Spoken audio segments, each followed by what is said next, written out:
ভগ্নীৰ বিয়া দিনাই মৃত্যু ককায়েকৰ দুৰ্ঘটনা নে হত্যাকাণ্ড ৰহস্য অব্যাহত ডিপিলাৰ নামখলাৰ এই বিয়াঘৰখনত আনন্দৰ পৰিৱৰ্তে এতিয়া কান্দোনৰ দোল ভনিয়েকৰ বিয়াৰ আগনিশা মৃত্যু ককায়েক প্ৰাঞ্জল কলিতাৰ মোমায়েকৰ পুত্ৰ সঞ্জীৱ ডেকাৰ লগত ওলাই গৈছিল নিশা প্ৰাঞ্জল কলিতা এতিয়া পৰিয়ালৰ লোকৰ সন্দেহ সঞ্জীৱ ডেকাই পৰিকল্পিতভাৱে হত্যা কৰি পথ দুৰ্ঘটনাৰ ৰূপ দিবলৈ চেষ্টা কৰিছে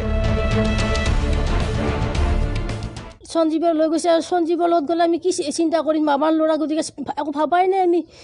তাৰপিছত ভাত খাব বিচাৰোঁ সি নাই তাৰপিছত কৈছে কি কোনোবা এইবিলাক খবৰ দিছে কি তাৰ এক্সিডেণ্ট হৈছে এক্সিডেণ্ট হোৱা বুলি কওঁতে আমাৰ গোটেইবিলাক গুচি গ'ল গুচি যোৱাৰ পিছত আকৌ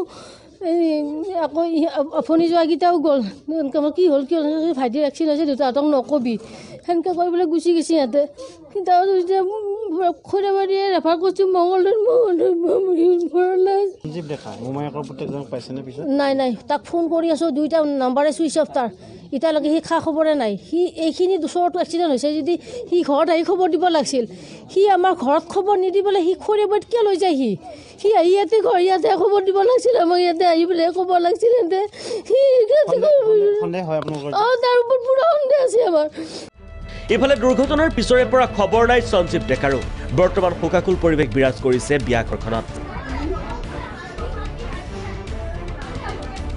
স্থানীয় লোকেও বিচাৰিছে ঘটনাৰ হওক উচিত তদন্ত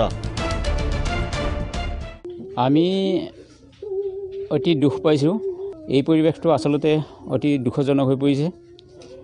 আমি প্ৰায় নিশা 2মান বজাত কথাটো গম পালোঁ ওচৰ চুবুৰীয়া হিচাপে পৰিয়ালৰ লোকে সন্দেহ কৰা মতে তেওঁক পৰিকল্পিতভাৱে হত্যা কৰা বুলি পৰিয়ালে অভিযোগ কৰিছে 3 বছৰীয়া কন্যা সন্তান সহ আত্মহত্যা মাতৃৰ মৰিয়নিৰ নাগিনীজান চাহ বাগিচাত চাঞ্চল্যকৰ আত্মহত্যাৰ ঘটনা 3 বছৰীয়া কন্যা সন্তানক লৈ আত্মহত্যা কৰে বাগিচাৰ 7 নম্বৰ লাইনৰ সুনিতা ভূমিজ এক্কা নামৰ মহিলাগৰাকীয়ে আত্মহত্যাৰ কাৰণ জানিব পৰা হোৱা নাই যদিও পৰিয়ালৰ লোকৰ মন্তব্য কোনো ধৰণৰ পাৰিবাৰিক সংঘাত নাছিল মসিকিতে ভালে আছিল মানুহকেইটা ভালে খাই বৈ আছিল মানুহকেইটা আৰু কাম কৰিছিলে কিনে ভাল বুলি ক'ব নোৱাৰে না ক'লে দিনটোতো আমি ঘৰতে আছিলোঁ ঘৰতে তাহাৰৰ কিবা কাজিয়া হৈছিল নাই একো কাজিয়া বজল একো দিন হোৱা নাই কোনো কাজিয়া বজলো দেখা নাই নাই একো হোৱা নাই 10 মান বজাত খবৰ পাওঁ যে আমাৰ নাগিনীজান 7 নম্বৰ লাইনত এটা মৃতদেহ উদ্ধাৰ হৈছে ঘৰৰ ভিতৰতে আৰু এজনী কণমানি ছোৱালী আৰু মাকৰ তো এই সংক্ৰান্তে আমি আহোঁ ইয়াতে ঘটনাস্থলী পৰিদৰ্শন কৰোঁ আমি পষ্টমৰ্টেম ৰিপৰ্ট আহিলে গম পাম বাকী কি আছে আমি তদন্ত কৰিম এতিয়া